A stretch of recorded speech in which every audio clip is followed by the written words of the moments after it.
যদি সুন্দরভাবে ক্লিয়ার থাকে তাহলে আপনার ভিসা হওয়ার চান্স অনেক হাই। সো মেইনলি হচ্ছে যে দুটো জিনিস খুবই ইম্পর্টেন্ট, সেটা হচ্ছে আপনার ফাইন্যান্সিয়াল যে ডকুমেন্টস গুলো লাগে, আর এফডিএ তো অবশ্যই মাস্ট। এফডিএ করেন, আপনি সেভিংস করেন, ফান্ডটা আপনার ঠিক থাকতে হবে। আর সেকেন্ডলি হচ্ছে আপনি এসওপিটা অবশ্যই এটা দিয়ে ফোকাস দিবেন। আর হ্যালো, আসসালামু আলাইকুম গাইস, আশা করি সবাই আল্লাহর রহমতে ভালো আছেন। আজকে ভিডিও খুবই ইম্পর্টেন্ট একটা ভিডিও, কারণ আপনারা অনেকে আমাকে পেজে নক করছিলেন এবং ইউটিউবে অনেকে কমেন্ট করছেন যে অস্ট্রেলিয়ার ভিসা রিজেক্ট হওয়ার 3টি কারণ কি আর কেন অস্ট্রেলিয়ার ভিসা রিজেক্ট হয়। সো আজকে আমি এই ভিডিওতে আমি সেটা আপনার সাথে আলোচনা করব। আর ভিডিওটা অনেক সংক্ষিপ্তভাবে শেষ করবো, কারণ আমরা ভিডিও লং করবো না, কারণ শেষ করে দিব। তো আমরা প্রথম যে পয়েন্টের কথা বলবো কেন অস্ট্রেলিয়ার ভিসা রিজেক্ট হয়, সেটা হচ্ছে যে আমাদের ফান্ড। অস্ট্রেলিয়ার ভিসার ক্ষেত্রে যে জিনিসটি সবচেয়ে বেশি ইম্পর্টেন্ট সেটা হচ্ছে যে আপনার ফান্ড ঠিক রাখা। এখন অনেকে হচ্ছে কি আপনার 6 মাসের ফান্ড দেখায়, এফডিএ দেখায় অথবা সেভিংস দেখায়, অনেকে দেখা গেছে 3 মাসে দেখায়, আবার কেউ দেখা গেছে 1 মাসের 1.5 মাসেরও দেখায়। বাট 2024 সালে সেটা আপনি শুরুর দিকে অনেকে 2 মাসের ফান্ড দেখাও ভিসা পাইছে, অনেকে 1.5 মাসের ফান্ড দেখাও ভিসা পাইছে। বাট 2025 সাল থেকে সেটা একদম ভিন্ন। গাইস, 2025 সাল থেকে সরকার অনেক রুলস রেগুলেশন চেঞ্জ করছে। সো আপনার এখন যদি আপনি অস্ট্রেলিয়া ভিসার জন্য অ্যাপ্লাই করেন, সেক্ষেত্রে হচ্ছে এফডিএটা না দেখানো ভালো হয়। বা দেখালে যে আপনার ভিসা হবে না এমনটা না, দেখালেও আপনার ভিসা হবে। বাট আমি রিকমেন্ড করবো, যেহেতু Australia government visa officer, so ওরা হচ্ছে এখন এটা দিকে একটু নোটিস করতেছে যে যারা এখন সবাই এফডিএ দেখাচ্ছে, সো আপনি একটু ভিন্ন পথ অবলম্বন করেন। লাইক আপনি সেভিংস দেখান, সেভিংস দেখালে আপনার জন্য বেটার হয়, আপনি একটু সেফ জন্য থাকবেন।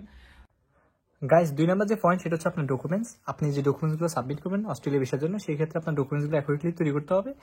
আপনার ডকুমেন্টসের যে তথ্যগুলো দিবেন, যে ইনফরমেশনগুলো আপনি দিবেন বা অ্যামাউন্টটা দেখাবেন, সেটা যেন আপনার অ্যাকুরেটলি হয়, বেশি না হয় আবার কমন যাতে না হয়।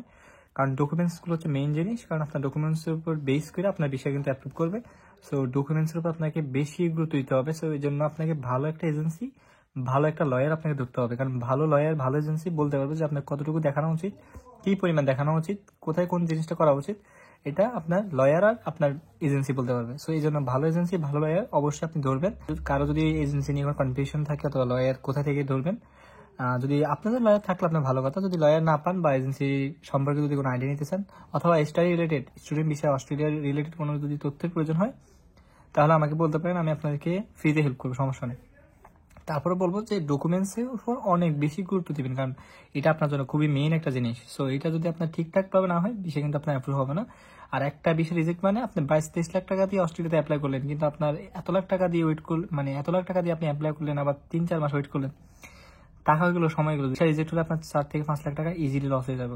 সো বি কেয়ারফুল আপনার ডকুমেন্টস রেডি করার ক্ষেত্রে। আশা করি আপনাদেরকে বলতে পারছি 2 নম্বর পয়েন্টটা। গাইস, 3 নম্বর যে পয়েন্ট সেটা হচ্ছে সবচেয়ে ইম্পর্টেন্ট একটা পয়েন্ট, যেটার কারণে অনেকে বেশি রিজেক্ট হয়। তো মাইগ্রেশন এক দেখায়, যেটা কারণে। সো আমি যে জিনিসটা বলবো সেটা হচ্ছে যে আপনি অবশ্যই ট্রাই করবেন।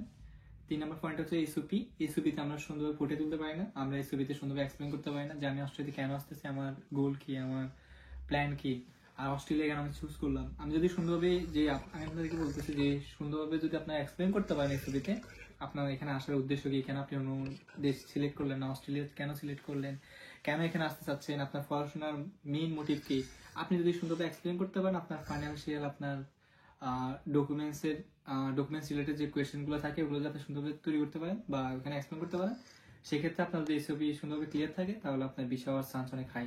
সো মেইনলি হচ্ছে যে দুটো জিনিস খুবই ইম্পর্টেন্ট, সেটা হচ্ছে আপনার ফাইন্যান্সিয়াল যে ডকুমেন্টস গুলো লাগে, আর এফডিএ তো অবশ্যই মাস্ট। এফডিএ করেন, আপনি সেভিংস করেন, ফান্ডটা আপনার ঠিক থাকতে হবে। আর সেকেন্ডলি হচ্ছে আপনি এসওপিটা অবশ্যই এটা দিয়ে ফোকাস দিবেন। আর থার্ড নাম্বার যেটা কথা বলি সেটা হচ্ছে আপনার জানেন যে ডকুমেন্টস, আপনি যে ডকুমেন্টসগুলো শো করবেন সেগুলো যাতে আপনার ঠিকঠাক থাকে, প্রপারলি অ্যাকুরেট, যাতে আপনি সবকিছু অ্যাকুরেটলি দেখাতে পারেন। আমার সাজেশন থাকবে এটাই। সো নেক্সট যারা আসবেন আপনাদের জন্য নেক্সট ইয়ার 2026 সাল বেস্ট একটা অপশন।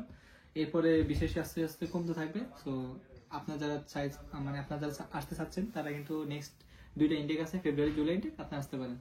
আর কোনো ধরনের যদি হেল্প লাগে অবশ্যই আমার পেজে নক দিতে পারেন অথবা ইনস্টাগ্রাম নক দিতে পারেন। আর অবশ্যই ইউটিউব চ্যানেলটা সাবস্ক্রাইব করেন, পেজে ফলো দিয়ে রাখবেন। দেখা হবে নেক্সট কোনো ভিডিওতে। আর নেক্সট ভিডিওটা অনেক স্পেশাল একটা ভিডিও আসতেছে, তো অবশ্যই ভিডিও দেখবেন।